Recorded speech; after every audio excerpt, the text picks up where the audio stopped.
Hey everybody, welcome back to the Silver Celebration here at Wagon Quilt Company. It's the month of June, which means you've made it all the way to block number 6. Way to go, guys. And I want to give a special shout out this month to all those who are participating from afar, those of you who we mail to each month. I love getting your emails with your block photos and your messages. They're so fun to see and your blocks are beautiful. Keep going, you're doing great.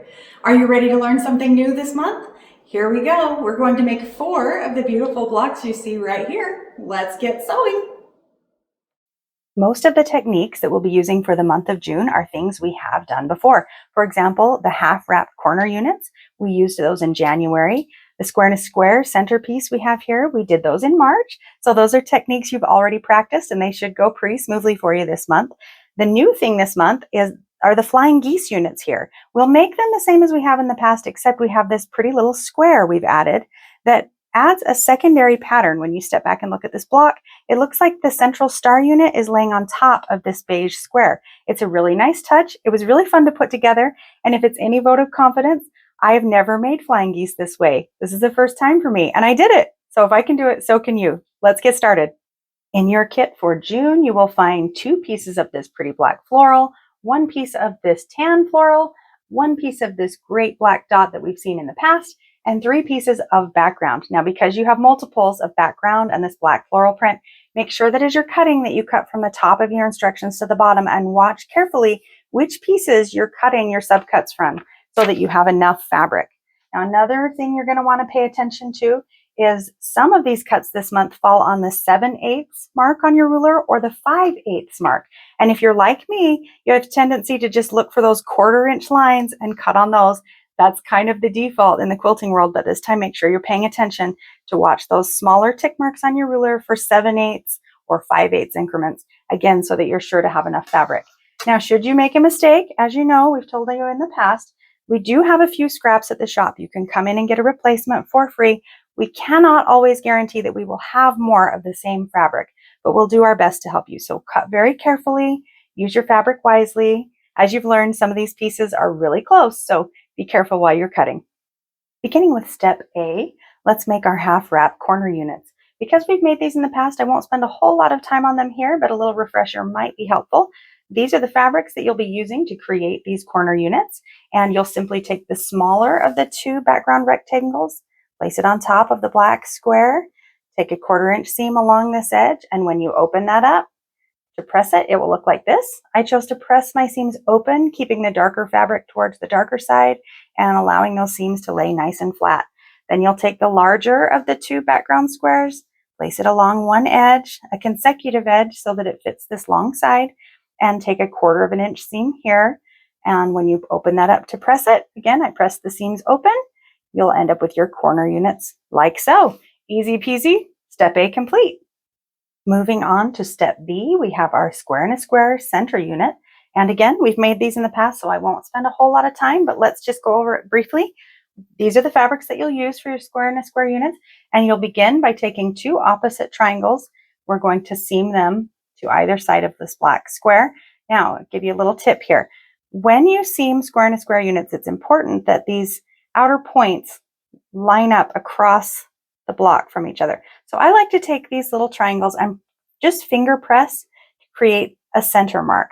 And then I do the same with my square here. Give it a little finger press, just lightly.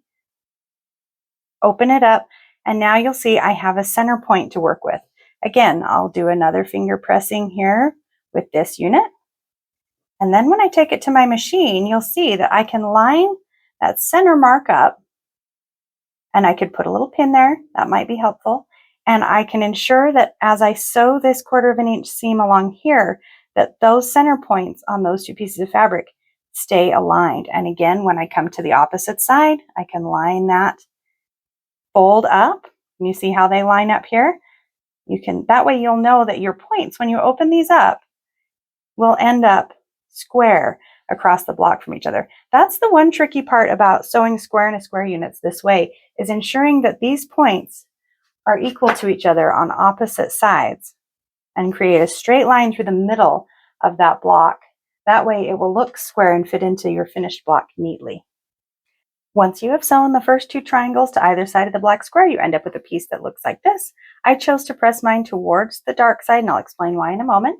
And when you get done, you'll have some little ears that stick off here. I've already trimmed those off. You don't want to take anything off the black square, but you could go ahead and eliminate these little end pieces that sit here. It just helps keep bulk out of the seam. Next, we're going to do the same thing, only on the opposite 2 sides. I'm going to start by finger pressing here across this block. And again, we can make sure that these points line up when I fold them over. Look how nice and square that is. Everything lines up. Finger press there and there. And of course, again, here. And then we will fold these over and take them to our machine. Let's sew this last triangle on at the machine together so you can see how this comes together. I have added a light pressing fold across this block, marking the center point. You can also see the crease still there in the previous triangle that I added opposite this last one. And again, I have lightly pressed a crease in the triangle so I can see my center point here. Now, as I lay this on top of the square and a square unit, you'll see that those 2 little folds line up right there in the middle. They sit right in together. You could add a pin there if that's helpful, keeping them together as you sew.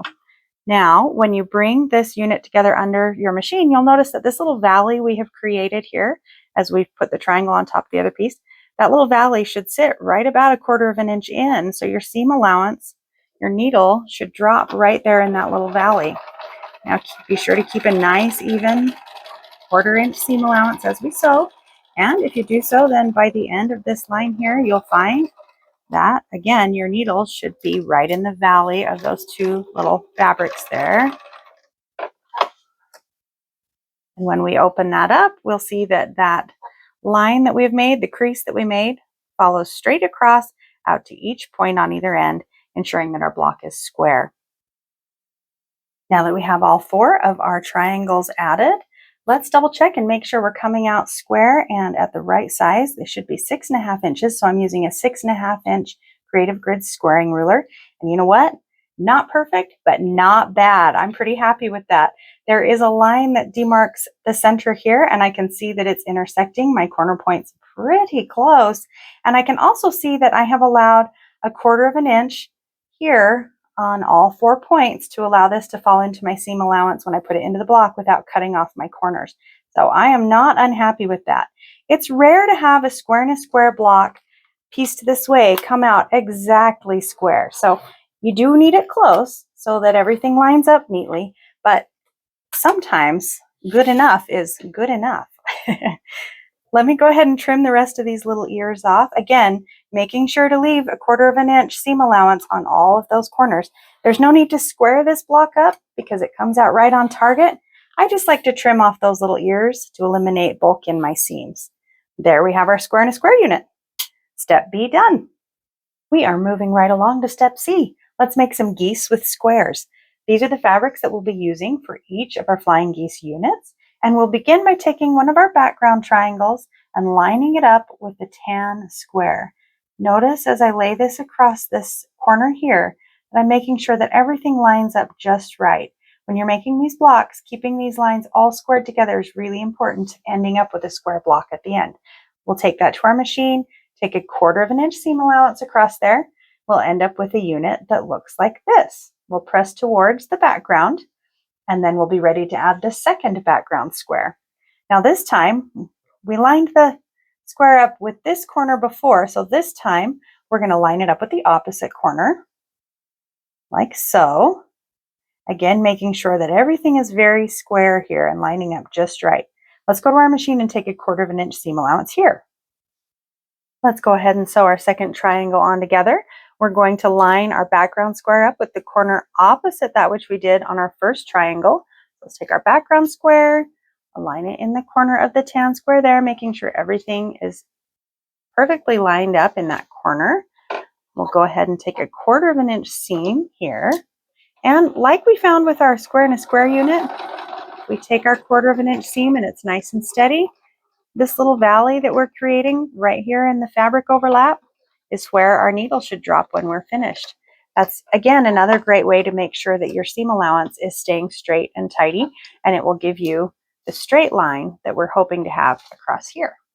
With our second triangle attached, let's go ahead and check this edge and make sure that it's fairly square. When we finish our block, you'll see that this will end up on the outer edge of the block, and we want to make sure that we have a nice straight edge there. So let's take our 3.5 by 12.5 inch ruler and lay it on our block. You can see that this particular ruler also has a 45-degree line there that I can line up on the outer edge of my flying geese block.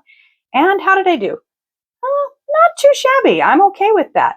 I also want to make sure that I have a 1/4 of an inch seam allowance there to make sure we can put it into our finished quilt. And I don't want to trim anything off of this because our block needs to come out just right on size, but I am going to take those little extra pieces off there so that it's clean and ready to go into the next step. Next, we'll add one of our black triangles, the third triangle in our flying geese unit. And this time we're going to line it up in this corner over here. Again, making sure that it aligns perfectly on this side as well as that side. You'll see this little point has a bit of overhang here. That's what we want. That's a good thing, but everything else should line up nice with the block. We'll take that to the machine and stitch a 1/4 of an inch. And now let's sew our third triangle on. It's the black floral now that we're moving to the outside of the flying geese square. Line it up with this background corner down here and along the straight edge of our block that we just created. And again, 1/4 of an inch seam allowance, of course. Keep it nice and steady. Having accurate 1/4 inch seam allowances are key in this particular block. It's really important that things come together neat and tidy. If your cutting is accurate and your 1/4 inch seams are accurate, these blocks will come together in a snap. Our flying geese are really taking shape now, and I bet you can see what's coming up next. We'll add our final triangle and again, line it up out here on this corner, ensuring that this is very nice and straight, and so is this here. Again, a little bit of overhang down here. You can see we're going to have another little set of rabbit ears hanging off that we'll trim when we're finished. Let's take that to the machine. Another 1/4 of an inch seam along that long edge. Last triangle, here we go. Line it up along the edge, just as we did before, making sure that corner is even, that we're straight along this edge, and everything lines up along here as well, looking good. Go ahead and get ready to take a 1/4 of an inch seam. Now again, we've created a little valley with the fabric overlap there, and your 1/4 inch seam should begin just about right in the point of that. It may not be exact, but it's going to be awfully close. With our flying geese all sewn together, it's time to double check and make sure they came out the right size and that they're neat and square. These blocks at this point in the process should measure 3.5 by 6.5. There is a block lock ruler, the proper size for this, that is awesome. If you want to pick one of those up to help you make sure things are square and to take off these little corners like I've shown you in past months, that's great. Or if you happen to pick up the 3.5 by 12.5 inch Creative Grids ruler that we showed you at the beginning of the program, one of my favorite rulers to have, there is a really handy little feature that could really help you this month. If you look closely, you can see that there are two 45-degree angle lines here, and they come together crisscross right at that 1/4 of an inch seam line. So because we want our blocks at this point to be 3.5 by 6.5, we can line that 3.5 inch ruler up there. And guess what? That line should follow the black squares on your block there. Look how nice that looks. It's not perfect, but guess what? You've heard it said, finished is better than perfect, and we're going with that. Everything looks like I've got a great 1/4 of an inch seam allowance that I can work with on both sides here and here. Plenty to work with there. And using this ruler, I can go ahead and trim these little pieces off. Again, there's not really room to square anything up this month, so you want to make sure that when you're finished sewing at this point, that things are fairly square and straight. I think you'll find that if you're watching your 1/4 of an inch seam allowance, you're careful not to stretch your bias edges, and you're cutting accurately, you shouldn't have any problem with this block. I hope you enjoy sewing it as much as I have. Let's put all the pieces together.